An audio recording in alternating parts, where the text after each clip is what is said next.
Hello everyone. My hair is doing something kind of weird. So just did another 10k. Managed to finish it a minute below an hour, so that's quite nice to see.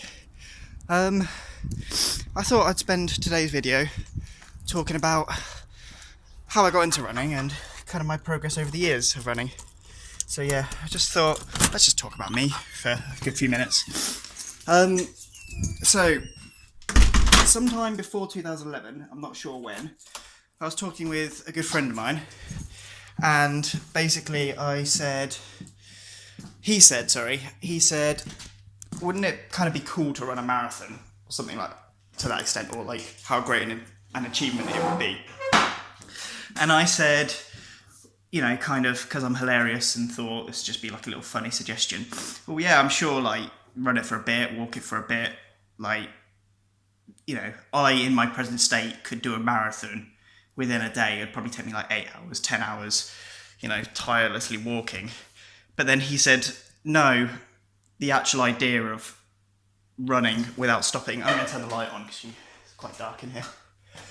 The actual idea of running without stopping, no kind of giving up, no kind of letting in at that stage.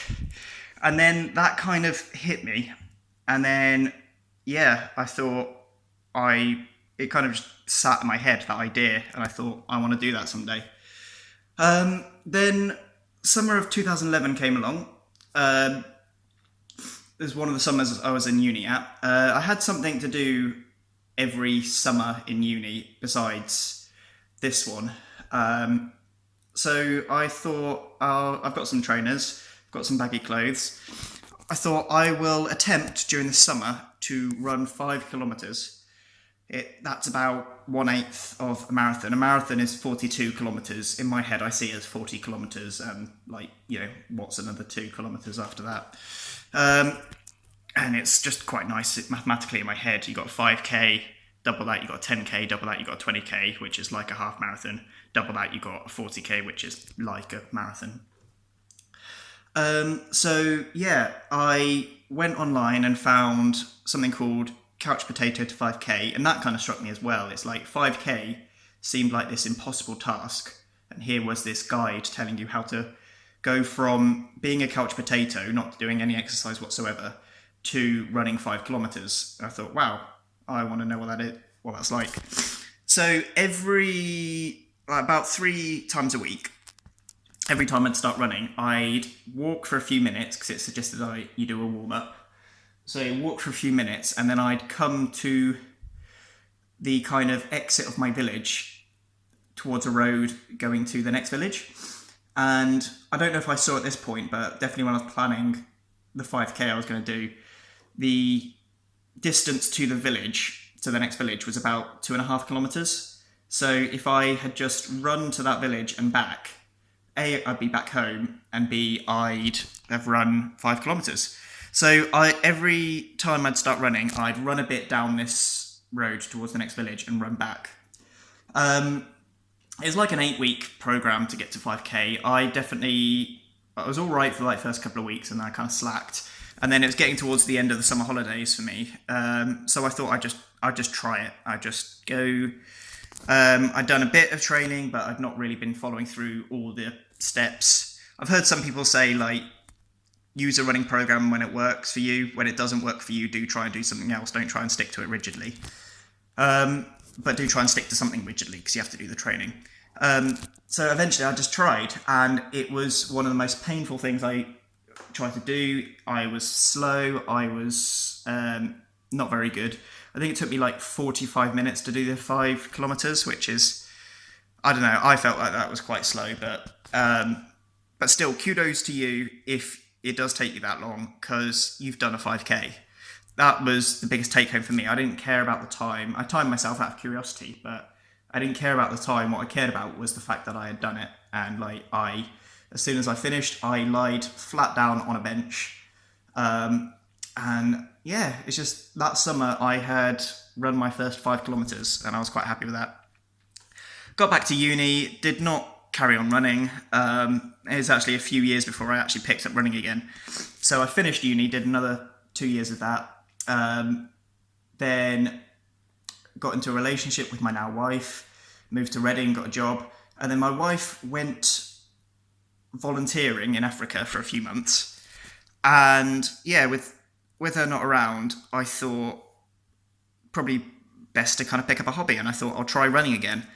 And then during that kind of period, I started running again. I got myself back up to 5 kilometers, and was slowly pushing over the next year to get myself up to 10 kilometers.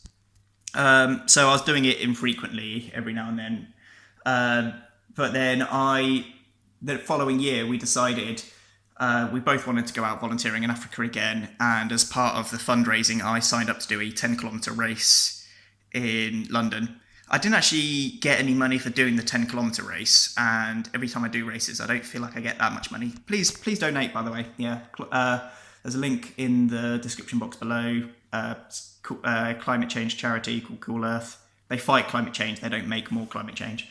But yeah, I feel like I get more money when I make an idiot of myself. So while I was doing this fundraising, I got so much more money from all my work colleagues and from people for dressing up in a pink dress with a pink wig. People seemed to really love that. And we decided to go out drinking afterwards, and I was still in those clothes. So that was quite funny. And no one else was in clothes. So it was like they were taking their interesting friend with them.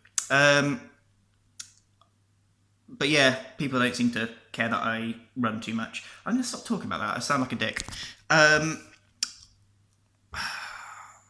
Yes, so then I eventually built myself up and did 10 kilometers. So yeah, it's just kind of been a story of not running for a long time and then kind of picking it up again and pushing myself to the next limit.